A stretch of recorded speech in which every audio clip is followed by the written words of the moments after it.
सजनी जोन बाड़ी तो सज धज के बैठल बाड़ी। का करबा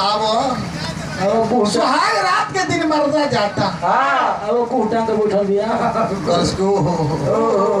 मूड बना के। अरे गायत्री मूड बना के मर्दा जाता। मूड बना के जाता। मूड बना के मैंने दारू पी के ना है ये मूड बनोले में का सुहाग रात बनावे के मिल आज होई रोका हो। और पहले का कहाँ रह गइल भैया ना पहले का रह गइल जी तने से ध्यान दी। पहले लड़काइए में बियाह हो जाए वो टाइम में बियाह हुई लड़का बियाह का माने का होला उ जानते नहीं के। बाबूजी जान जाई कि छीटा मरी है जब गुरुहाथी के बाद आगना में बोलाहट हुई लड़का के तो बाबूजी छीटा मरी है अखिया पर उठ उठ बियाह करे जो तो लड़का रोई बाबू आज तू कल बिहाने हम माने कहे के मतलब कि लड़का बियाह के माने ना जानत रहन सो वो घरी आ बियाह गावना हुई को 5 बरिस 7 बरिस 8 बरिस 10 बरिस के बाद गावना हुई जी बाल विवाह होत रहे। आ ये घरी लड़कन से कही तो गावना कमाने जानत रहे सको आवे वाला दिन में गावना का कहला केहू जानी ना। पहले जो लाज लिहाज रहू आज लाज लिहाज नहीं के। पहले जो लड़कवा के गावना हुई भैया जी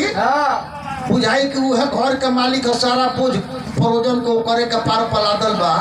जाने कि गावना में बेटी बहन सब हित नाता जुटी है। मामी आई है मौसी आई है बुआ आई है बहन आई है सबन के लिया लेवे खातिर वह लड़का जाए। आ गावना जो को के आई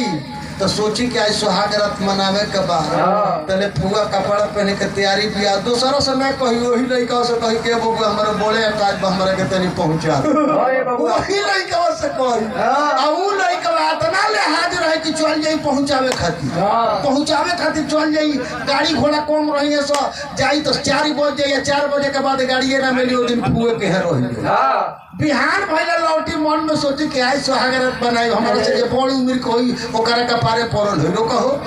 आई बिहान महीना के आज बनाई पहले ओकर आवे के पहले मामी का पार पहन के तैयार भे बबुआ हमरा बड़े काज में पहन पहुंचा दो ये खाली लड़का ना कही मामी के पहुंचावे जाई वो दिन मामी के यहाँ रह जाई मौसी के यहाँ रह जाई 4-5 दिन जान जाई कि पहुंचा वही में रह जाई 8 दिन के बाद कहियो भांजो मिली घरे रहे के तो घरे ना सूती ना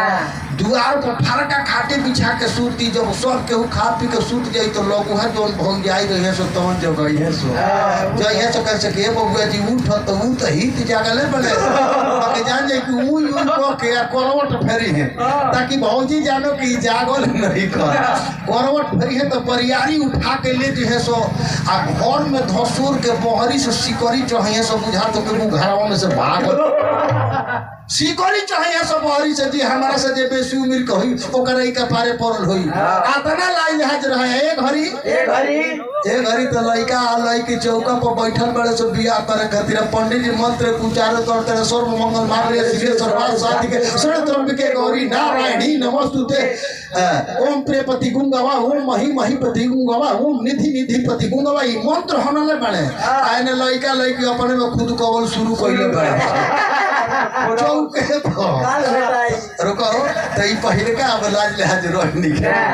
अब जाने कि सुहाग रात के दिन मर्दा कोई कुहटा के बैठल मौसा आज पत्थर टूटी